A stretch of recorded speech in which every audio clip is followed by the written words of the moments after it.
One of the problems with the great outdoors is when they made the great outdoors, they made a major oversight. They forgot to install the electrical outlets. Whether you like it or not, our lives are being increasingly powered by electricity. We have cell phones, rechargeable flashlights. For those of us who are making videos, we have cameras, we have laptops. For those of us who work in the woods with two-stroke engines like chainsaws, in some areas these are being banned. In some parts of the country, in the height of wildfire season, we are not allowed to run gasoline-powered chainsaws. We are only allowed to run battery-powered chainsaws. The world is going to electric chainsaws, whether we like it or not. Where do we plug these things in? I don't see an electrical outlet on this tree anywhere. This one doesn't have one. I've spent a lot of time out in the woods, and except for maybe campgrounds, I have never found any electrical outlets. Newer vehicles do have electrical outlets, but they only work while the vehicle's running. It doesn't make sense to keep the engine running for several hours to charge up your batteries, or to run whatever electrical thing you're using. For much of this summer, a lack of electrical outlets out here has been one of my biggest problems. But the last few weeks, I have had a solution to all of that. Yes, this is a promotion for this product. If you don't like people promoting products, you can stop the video now, go watch Sabrina Carpenter videos or little foo-foo dog videos. This little box has been a game changer. I can take my chainsaw battery. Look at that, electrical outlets in the woods. This is probably the first time there have ever been electrical outlets on this property in the history of the whole universe. Except maybe the ones in this truck. But they only work when it's running. Look at that, charging up my chainsaw battery. And my e-bike battery. I can plug that in. Red light means it's charging. I can plug in my laptop, my phone. Has all these USB ports, PowerPoint, all kinds of DC outlets. A while back I did a video about the setup I set up. Down at the ranch, I took some LiPo4 batteries, solar panel, put them all together, made a unit for powering my Starlink, my refrigerator. All of that is working well down at the ranch. It's just not very portable. I have wanted one of these for quite a while. They have a big price tag on them though. At least the name brand ones that a lot of the YouTubers are promoting now. Earlier this summer, AFERY, who makes these units, contacted me, asked me if I'd be willing to review one on the channel. I get contacted all the time by people who want me to promote their products. I turn most of it down because I don't want to be an infomercial channel. But every once in a while, I get tempted by a product that I really want, and I say yes. I really wanted one of these, and I'm glad I got it. It's been so helpful out here. It's the AFERY P210 portable power station, 2400 watts total. The AC outlets are maximum 1100 watts. If you had multiple outlets going, it would be 2400 total. It has over 2 kilowatt hours of storage capacity. I think it's 2,40 watt hours. It's enough to charge one of these big chainsaw batteries up to 7 times.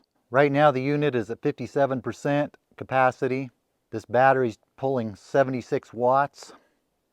Now that the sun's coming out, we can really have some fun with this. I also got one of their 200 watt solar panels. It's lightweight, easy to transport, easy to set up.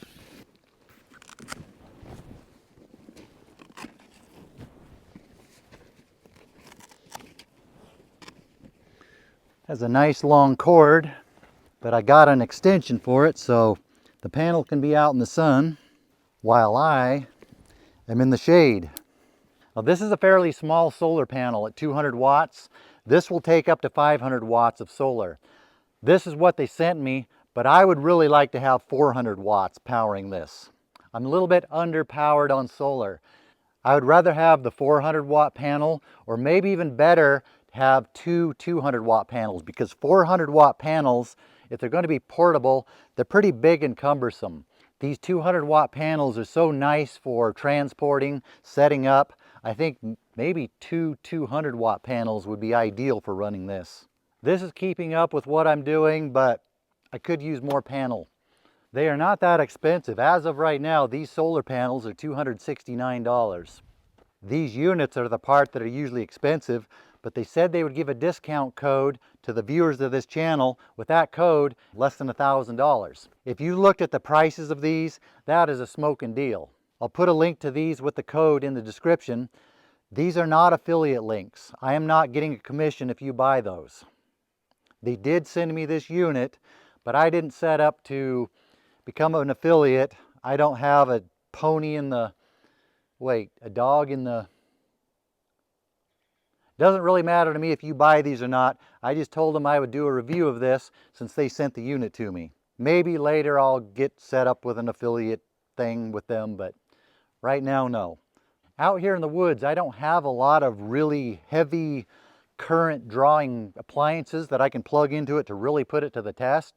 But the old Jarhead did a review of this same unit recently. He was doing some work on his cabin, used this to power his power tools, table saw, some other big energy using pieces of equipment, and the thing did well. If you want to know how it does with those, check out the review on the old Jarhead's channel. I did have a problem with this unit in the beginning.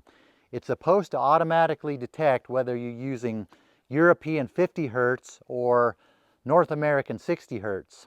Well, it wasn't switching to 60 Hertz. I contacted the company and said, what's up with that? They told me it's probably because I'm only charging with solar. They said to plug it into an AC outlet. That's how it detects whether to be 50 or 60 Hertz. So I took it into town, plugged it into an outlet immediately, went to 60 Hertz. Now it works fine, and there was much rejoicing. If you spend a lot of your time in places like these where there are no power outlets on the trees, this is something you might consider. And they're quiet. Unlike a generator, it's silent, except for once in a while a little fan comes on, but it's pretty quiet. You can plug it in at home, charge it up before you go somewhere, plug in a solar panel when the sun's shining, of course. You don't need fuel. And if you get the solar panel, you can charge it up wherever you are, as long as you're in a place where they remembered to put sunlight when they built that place. But for that unit, I would go 400 watts, not 200 watts. This is underpowered. This thing has such a high capacity, 200 watt panels just don't allow you to take advantage, full advantage of what this is capable of. In this low morning sun, we're only getting 150-ish watts. It'll take it 6 hours to charge from 58%. That's at 150 watts. It'll take up to 500. It only weighs 40-some pounds. And off you go. You take electricity wherever you go. And the ability to make even more electricity. Doesn't that fold up quick and easy? Convenient pouch. Put the cable in. Off we go. Now we are back down at the ranch. This place is off-grid, miles away from any power grid. They forgot to put power outlets in this whole part of the world. Plug in my Starlink because they forgot to put internet out here too.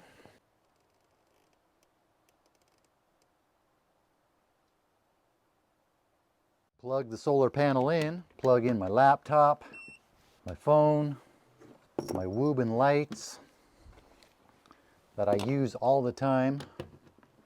Plug in my trail cameras to charge them, which the bears will probably eat.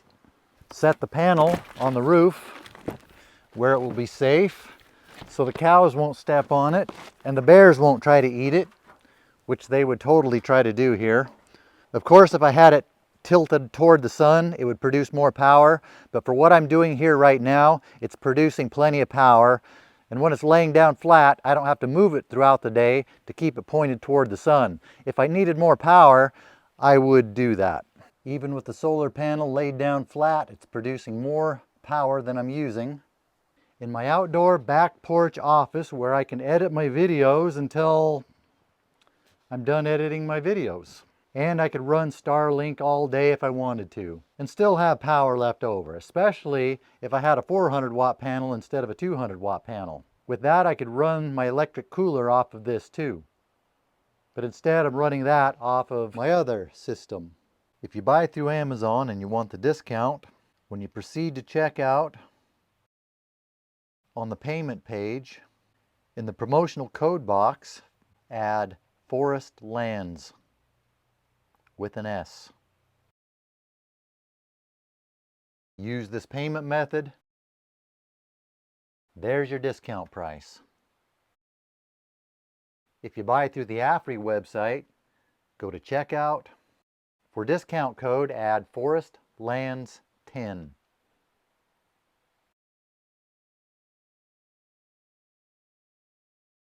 There's your discount price. I have really been enjoying this one and getting a lot of use out of it. I really appreciate them sending this to me. Maybe some of you can get use out of one of these. Links in the description.